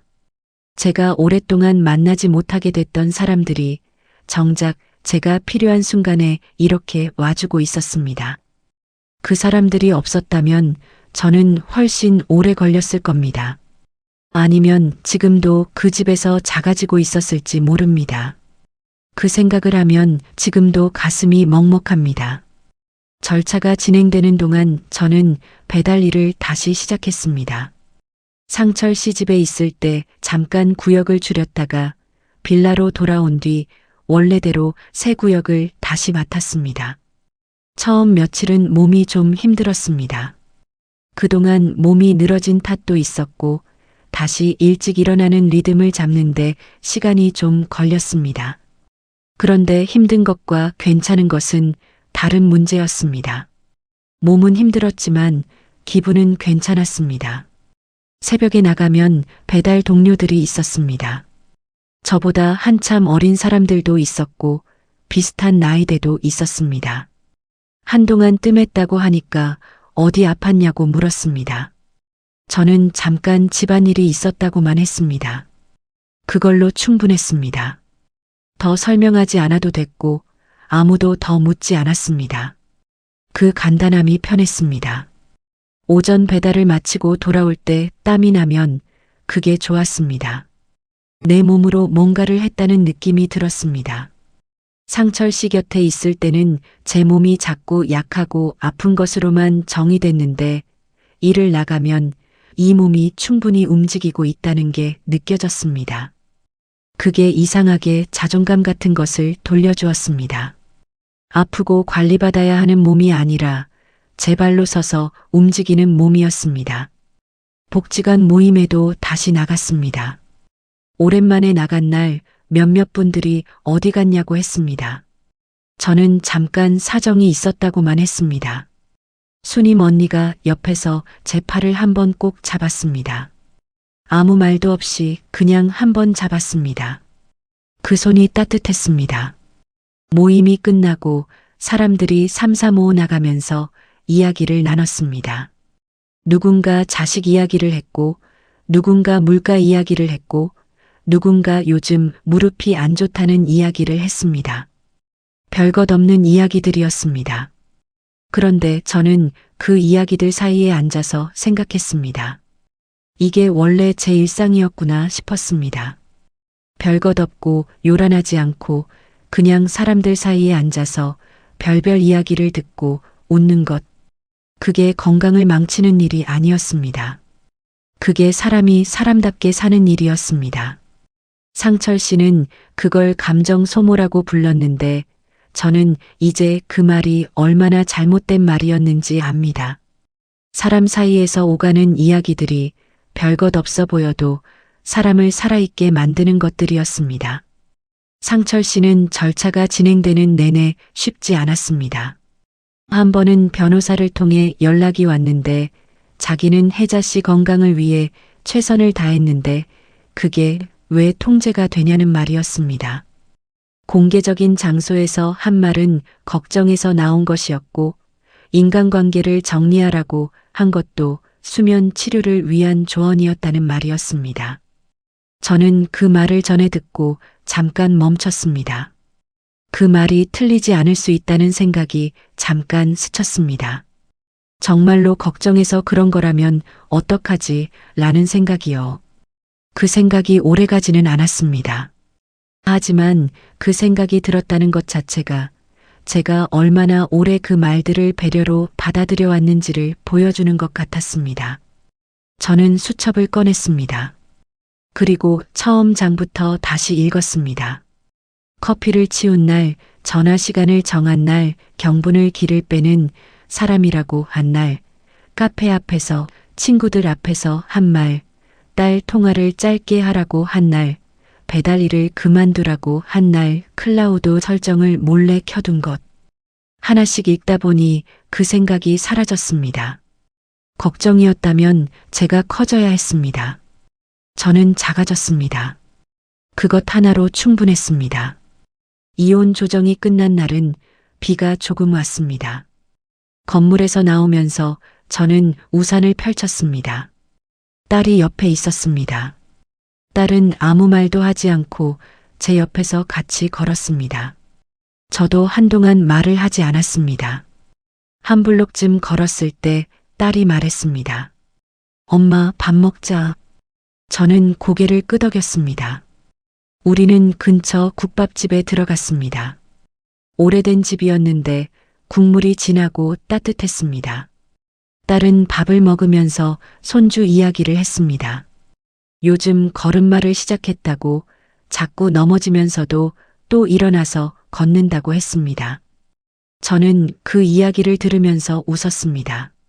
눈이 접히면서 웃었습니다. 딸이 그 웃음을 보더니 말했습니다. 엄마, 그 얼굴이 엄마 얼굴이야. 저는 그 말에 잠깐 손을 멈췄습니다. 그리고 다시 밥을 먹었습니다. 국물이 짜지 않았습니다. 딱 맞게 간이 됐습니다. 그게 그날 참 맛있었습니다. 서류에 도장을 찍고 나오던 날 이상하게 울지 않았습니다. 서럽다는 감정보다 가볍다는 감각이 먼저 왔습니다. 나쁜 의미의 가벼움이 아니었습니다. 오래 들고 있던 짐을 내려놓은 사람의 가벼움이었습니다. 어깨가 올라가는 게 아니라 내려가는 느낌이랄까요? 그 뒤로 제 일상은 조금씩 다시 쌓였습니다. 빠르게 바뀐 건 없었습니다. 하루아침에 모든 게 좋아진 것도 아니었습니다. 불면은 여전히 있었습니다. 자다가 새벽에 눈이 떠지는 날도 있었고 한 번 깨면 다시 잠들기 어려운 날도 있었습니다. 그런데 그게 예전과 달라진 점이 하나 있었습니다. 이제는 잠 못 자는 게 두렵지 않았습니다.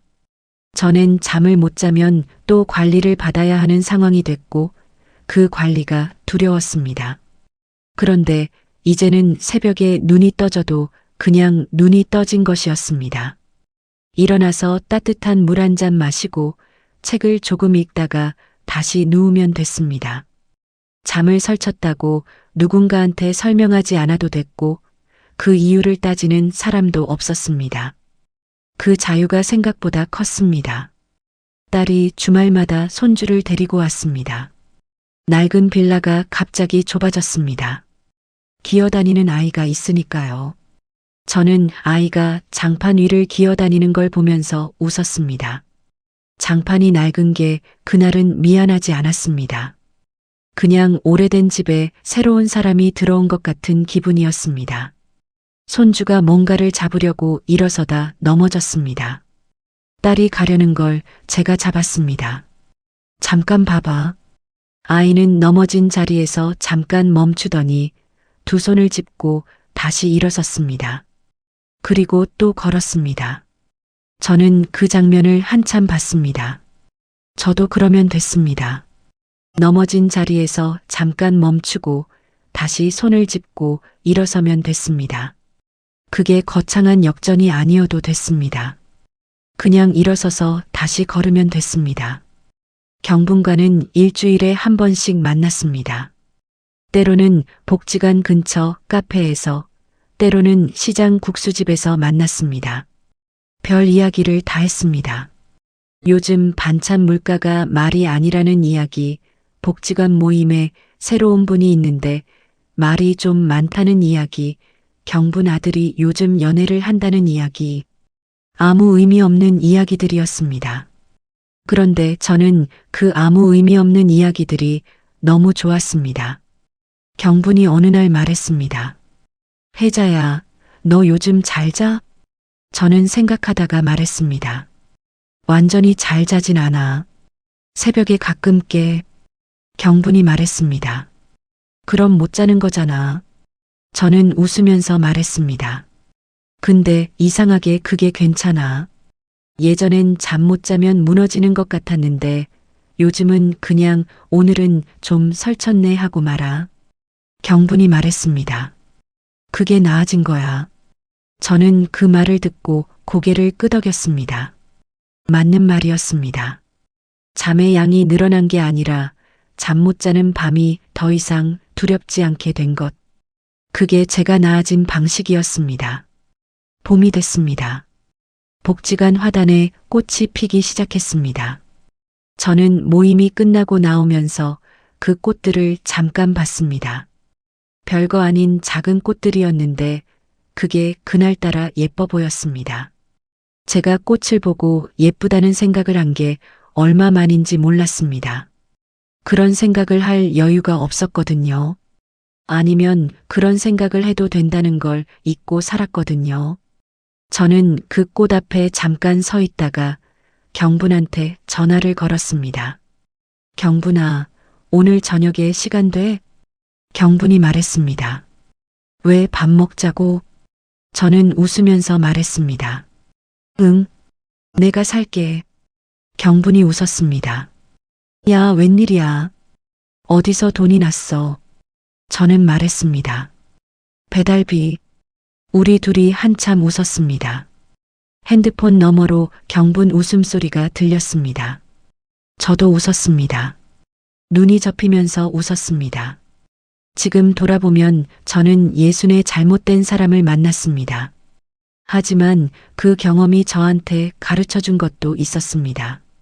제가 뭘 잃으면 안 되는지, 뭘 지켜야 하는지, 뭐가 없어지면 제가 아닌지를 그전에는 생각해 본 적이 없었는데 그 결혼을 하고 나서야 분명하게 알았습니다. 배려는 편해지는 겁니다. 배려를 받으면 제가 커져야 합니다. 작아진다면 그건 배려가 아닙니다. 그 한 가지를 이제는 압니다. 상철 씨는 늘 걱정하는 얼굴로 건강을 핑계로 조용히 제 사람들을 정리하고 제 기분을 눌렀습니다. 직접 손찌검을 한 적도 심한 욕설을 퍼부은 적도 없었습니다. 그래서 저도 오래 속았습니다. 남들이 보기엔 좋은 남편처럼 보일 수 있었으니까요.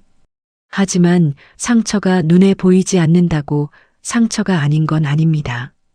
서서히 작아지는 것도 무너지는 일입니다. 사람이 살면서 그것들을 알게 되는 방식이 꼭 이렇게 아파야 하는 건 아니라고 생각합니다. 그런데 어떤 사람들은 이렇게 아프고 나서야 알기도 합니다. 저처럼요. 그래도 괜찮습니다. 늦게 알았어도 알았으니까요. 저를 살린 건 누군가의 관리가 아니었습니다. 제 이름을 불러주는 사람들, 제 웃음소리를 기억해주는 사람들, 제가 없는 동안 기다려준 사람들이었습니다. 그 사람들한테 다시 연결되고 제 방식대로 웃고 말하고 움직이는 것, 그게 제 두 번째 삶의 시작이었습니다. 저는 이혼하고 나서야 비로소 알았습니다. 잠보다 먼저 지켜야 할 게 있었습니다. 그건 제 마음이었습니다. 끝까지 들어주셔서 감사합니다. 구독과 좋아요는 다음 이야기를 이어갈 힘이 됩니다. 그리고 주인공에게 한 줄 응원을 댓글로 남겨주시면 그 마음까지 함께 전해두겠습니다.